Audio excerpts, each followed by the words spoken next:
What attracted me and Bruce to each other, I think, was the fact that we were uniquely dedicated to this new rock and roll thing.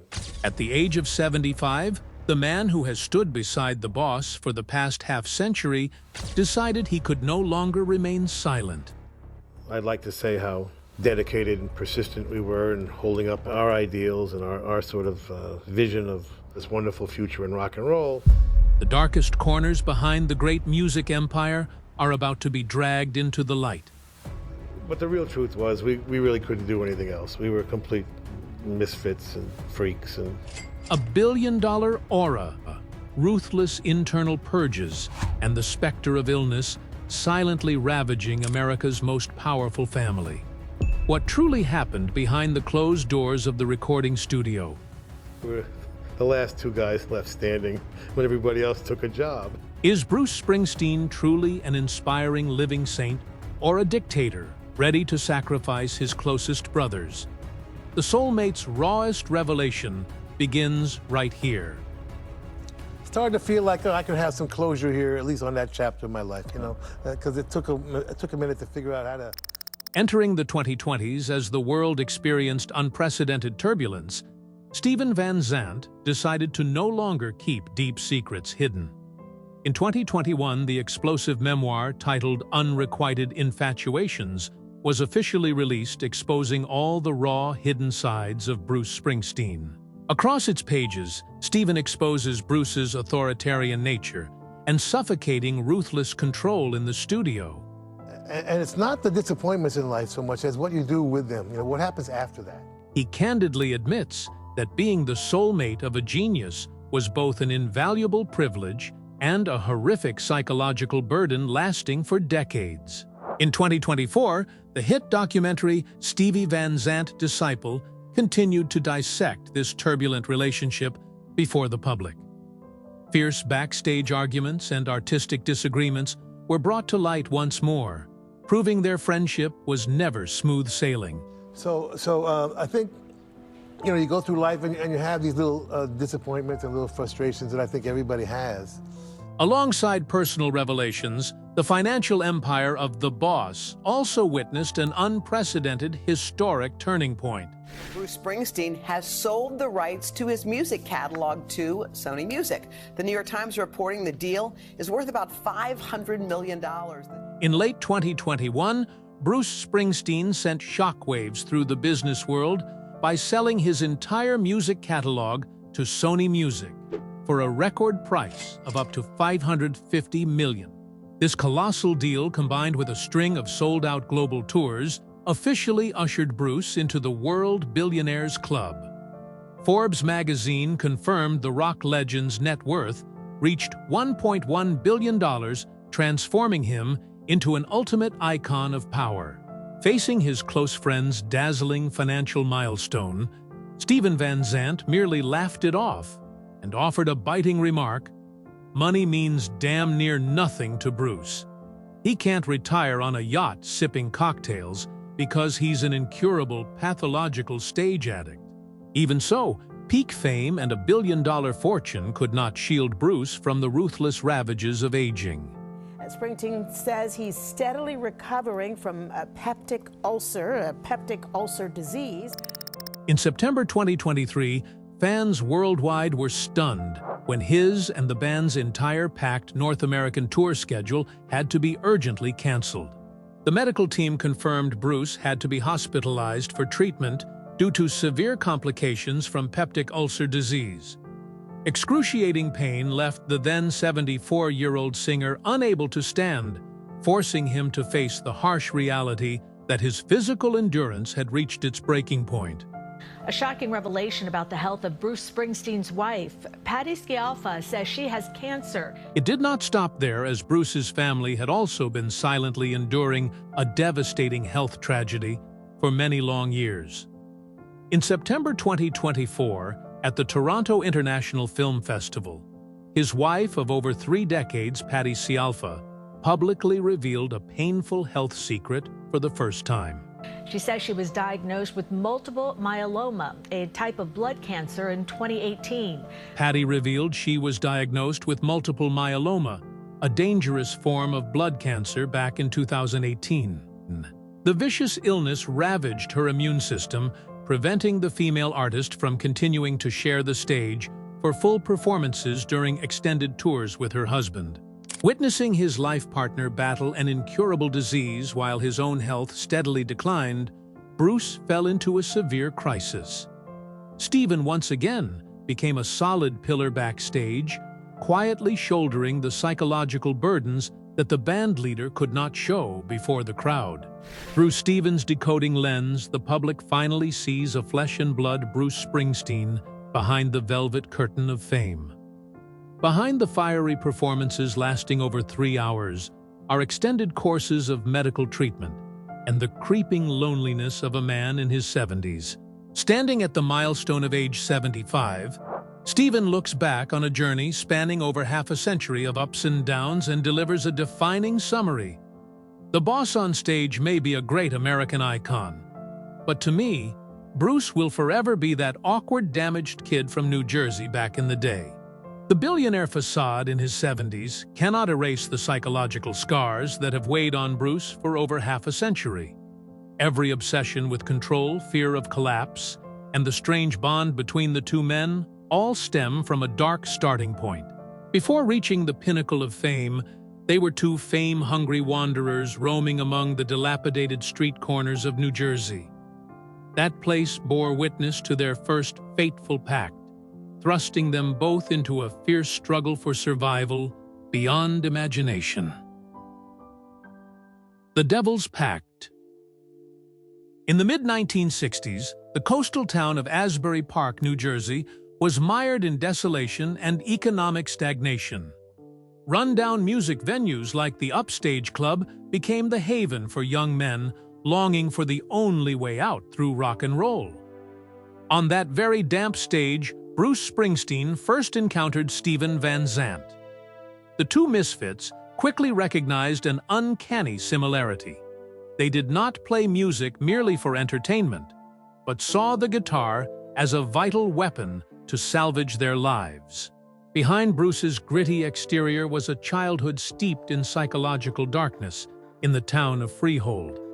His father, Douglas Springsteen, suffered from severe depression alongside schizophrenia, relentlessly unleashing fits of rage and emotional abuse on the small, dark house. Long days watching his father sit silently in a dark corner with a beer bottle etched a profound fear of failure deep into Bruce's heart. The teenager at the time was constantly haunted by feelings of inferiority and a sense of being completely worthless. Steven emerged as the strongest psychological anchor, pulling Bruce out of his early life mental panic attacks. Steven's uncanny understanding helped Bruce gather all his past trauma and pour it into every melancholic lyric and melody on stage. Even so, the ambition to escape the quagmire of poverty drove Bruce into a deadly trap in 1972. Desperate for a record deal, Bruce rushed to sign a stack of documents placed on the hood of a car in the dark of night, with manager Mike Appel. This toxic contract stripped away nearly all of Bruce's song copyright ownership, while handing Appel absolute financial control. The young artist had no idea that he had just signed off on a multi-year sentence of musical servitude with his own hand. By 1975, financial pressure and expectations from Columbia Records turned the production process of the album Born to Run into a nightmare. Bruce locked himself in the studio for months on end, falling into complete deadlock when he could not find the horn sound he wanted. When the critical track 10th Avenue Freeze Out was on the brink of falling apart, Steven Van Zandt walked into the studio like a savior. Steven sang out each horn note himself, rearranged the entire arrangement for Clarence Clemens, and declared emphatically, "This is our real sound." Steven's strokes of genius not only rescued the recording but also officially brought him into the E Street Band as its second soul. The Born to Run album, released in August 1975, exploded immediately, putting Bruce on the covers of both prestigious magazines Time and Newsweek. Still, the pinnacle of fame instantly turned into an abyss when Bruce discovered the bitter truth about that slave contract from years past. In July 1976, Bruce officially filed a lawsuit against Mike Appel in federal court, demanding the revocation of his management status and reclaiming control over his music. Appel immediately retaliated with an injunction barring Bruce from setting foot in any recording studio, freezing his rising career for nearly a year. In that hanging-by-a-thread moment, the danger of bankruptcy and total disappearance from the music map loomed clearly. To keep the band alive, Bruce and Steven led the E Street Band into an exhausting tour across the United States, dubbed the Lawsuit Tour. An eyewitness on the tour once recounted in awe, "They played as if every single night was their last night on Earth." In May 1977, the historic lawsuit finally came to a close, with an out-of-court settlement allowing Bruce to regain his artistic freedom. But the price paid was financial ruin and deep psychological trauma that could never be erased. That liberation marked only the beginning of a new obsession, where Bruce's pathological perfectionism began pushing his most loyal friend to the brink. The career suicide. After breaking free from legal shackles in 1977, Bruce Springsteen immediately dragged the entire band into the Power Station studio in New York. That was not the beginning of joy, but the opening act of an intensely stressful era of musical dictatorship. The making of the album Darkness on the Edge of Town turned into an unprecedented physical and mental torture. Bruce exhibited extreme perfectionism by forcing drummer Max Weinberg to re-record a single snare beat over and over for dozens of consecutive days. The fear of being labeled commercialized made Bruce callously throw dozens of top-tier compositions with global hit potential into the trash. Outstanding tracks such as Because the Night or Fire were both flatly stripped from the official release list. Entering the production stage of the double album, The River in 1980, internal tensions reached a new high. The band had to record over 50 different songs, exhausted by the frontman's obsessive drive to control the tiniest sonic detail. Following the resounding success of the 1981 tour, Bruce unexpectedly fell into a deep pit of severe depression and psychological breakdown. He locked himself inside a rented house in Colts Neck, New Jersey, completely isolated from the outside world. In early 1982, armed with nothing more than a cheap 4-track cassette recorder in his bedroom, Bruce recorded dark, stripped-down tracks on his own. All the songs were heavily steeped in undertones of violence, social deadlock, and utter despair.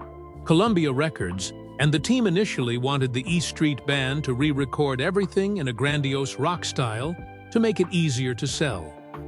Still, the group recording sessions failed miserably as they stripped away the haunting, melancholic original soul. It was Steven Van Zandt who stood alone in recognizing the raw value and adamantly talked Bruce out of discarding this demo. Steven asserted that releasing the raw tape Nebraska in September 1982 was indeed a monumental artistic decision. Even so, irreconcilable rifts began to surface within the band as producer John Landau steadily consolidated power. Landau gradually became the strategic mastermind and #1 advisor, pushing Bruce toward full-scale professionalization. Steven felt his professional voice and his standing as the most loyal companion were being pushed aside. Heated arguments over musical direction between Steven and Bruce grew increasingly frequent, turning the recording studio into a battlefield of egos. By early 1984, the recording of the blockbuster album Born in the USA was complete, signaling an unprecedented commercial explosion in rock history.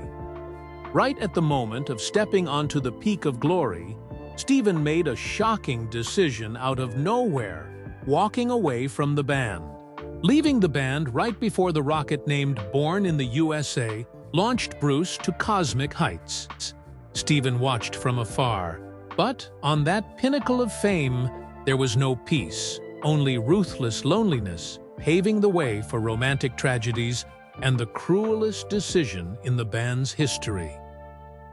The bitter pinnacle of glory. In 1985, the global frenzy named Born in the USA propelled Bruce Springsteen to an unprecedented pinnacle of fame. Still, the dazzling crown of an American cultural icon weighed heavily upon his mind with colossal pressure. Amid stadiums packed with 80,000 spectators screaming his name every night, Bruce fell into a state of extreme panic. The blinding spotlight turned him into a paranoid man, constantly besieged by utter loneliness. Seeking an emotional anchor, Bruce rushed into a secret wedding with actress Julianne Phillips, who was 11 years his junior. Behind the happy photographs in the press, the marriage was in fact merely an illusion. Bruce quickly realized he was completely emotionally numb, unable to maintain a normal married life. The lavish mansion turned into a silent hell which he laid bare through the torment-filled songs on the album Tunnel of Love. The facade of a perfect family blew up in the summer of 1988 during the European tour. A photograph capturing Bruce in an intimate moment with backing vocalist Patti Scialfa on a hotel balcony in Rome was widely circulated across the media. The love scandal dealt a fatal blow to Bruce's image as an exemplary man. Julianne Phillips immediately filed for divorce, leading to a noisy division of assets and officially finalizing legal proceedings in 1989. The collapse of his first marriage, along with public backlash, sent Bruce spiraling into a severe psychological crisis. Instead of seeking empathy from loved ones, he began preparing for ruthless decisions to sever ties with the past. In October 1989, Bruce Springsteen sent shockwaves by unilaterally disbanding the E Street Band. Without a single face-to-face meeting, he coldly picked up the phone to call each core member to deliver news of the dismissal after 17 years of going through thick and thin together.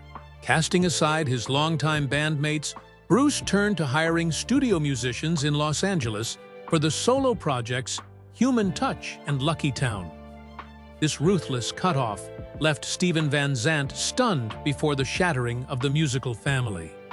Looking back on that painful event, Steven exclaimed with bitterness, "Bruce cut off the very oxygen feeding his soul." Disbanding the band was a horrific mistake that stripped his music of its iconic nature.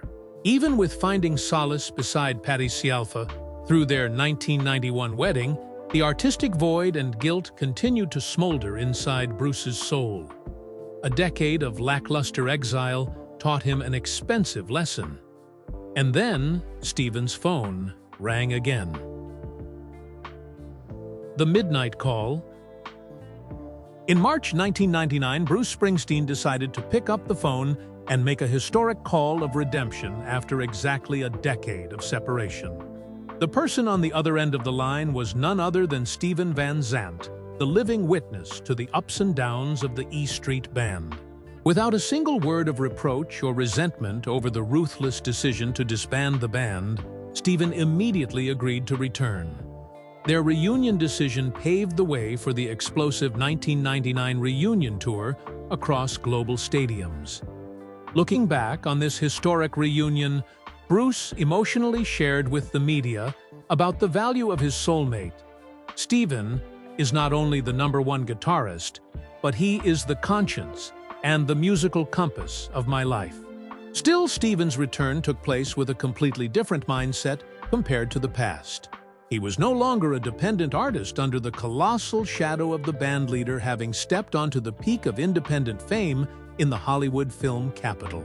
With the role of legendary mob consigliere Silvio Dante in the television masterpiece The Sopranos airing from 1999 to 2007, Steven became a pop culture icon.